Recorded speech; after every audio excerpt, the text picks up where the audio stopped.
Yeah. Oh, and you wanted me to say more about it. The black and red poncho. The man in the black and red poncho. Yeah, I mean, in a way, it's impossible to talk about DMT, but on the other hand, it's fun to try to talk about it because it pushes the horse of language into a lather. Basically, when you smoke DMT, what happens is pure confoundment. And, I'm trying to speak generally here, in the sense that different people are confounded by different things. So, of course, it addresses you personally. Your level and tolerance for confoundment is a very personal thing. People have asked me about DMT, is it dangerous? And the real answer is only if you fear death by astonishment.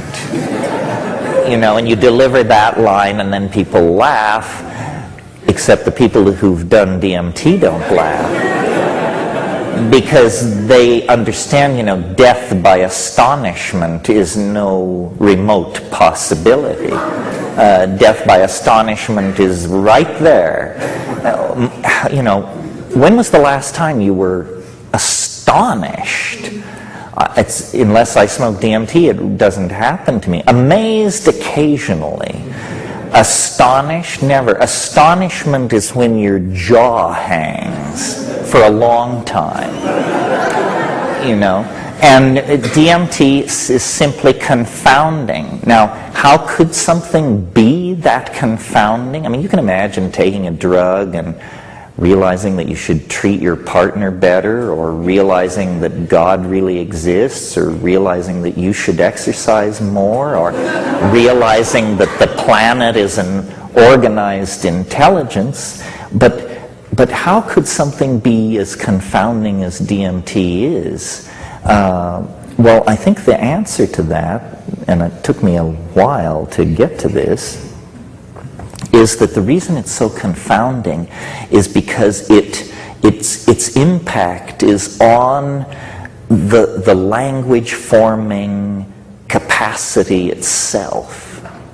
So the reason it's so confounding is because the thing which is trying to look at the DMT is infected by it, by the process of inspection. So DMT does not provide an experience which you analyze. Nothing so tidy goes on. The syntactical machinery of description undergoes some kind of hyperdimensional inflation instantly, and then you cannot tell yourself what it is that you understand. In other words, what DMT does can't be downloaded into as low-dimensional a language as English. And so you're like, I remember a B movie I saw when I was a kid, and it was set somewhere in Mexico, and there was a big swamp, and there was a dinosaur in the swamp, and at one point this campesino who encounters the dinosaur comes rushing out of the swamp, and the patron of the ranch is there, and this terrified guy is there in this serape, and he can only point to the forest and sort of make a croaking sound, and that's what English allows you to do with the experience of DMT. You just come down a sputtering mess. If it works, you just come down saying, my God, it's not what I thought it was. This is after you've done it 20 times. It's not what I thought it was. It's not what I can think it is. It's something, and to me, it's a miracle, because my intellectual arrow and how I brought myself up in terms of all these things was, I am a rationalist. And I am interested in testing and verifying and proceeding to define truth by non-exotic means. In other words, no archangels, none of that. And as I matured intellectually, I began to eliminate mystery from the world. I'd look into some spiritual discipline, conclude, no, that's a bunch of crap. I'd go to some teacher, conclude, no, this guy is a weasel. I sought the weird, but with an attitude of critical skepticism. And I assumed blithely that with this flashlight I would soon prove there were no elves out there in the darkness. Turns out, no. This is the way to proceed. Because stuff which is malarkey will be exposed as malarkey instantly. You just go to the guru and say, what can you show me? And if the guy wants you to sweep up around the ashram for a dozen years or so, you say, no, I'm out of here. But when you get to DMT, it delivers.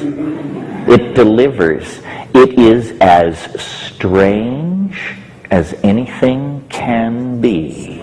It is, it is not only stranger than you suppose as you sit here, it is stranger than you can suppose. And what makes me wild about this is we're not talking about something that you have to go 500 miles up a jungle river and live with primitive people and study techniques for 30 years and control. We're talking about something which, if I had a pipe loaded with it in my hand, each one of you would be 30 seconds away from what I'm talking about. Well, you've tripped, and you lived in Paris, and you went to Trebizond and all these things, but nothing like this ever descended. But it's so near. It's not attained by practicing tantric techniques or building up it's none of that. It's just near, very near. One toke away is this absolutely reality-dissolving, category reconstructing, mind-boggling possibility. And I feel like this is a truth that has to be told. I'm like the campesino running out of the swamp and saying, over here, the orange thing, do that. All right, that's enough about DMT. You got to take hold here. Thank you very, very much. Thank you.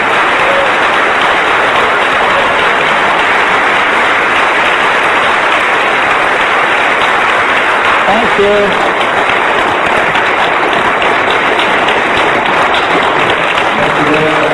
Thank you.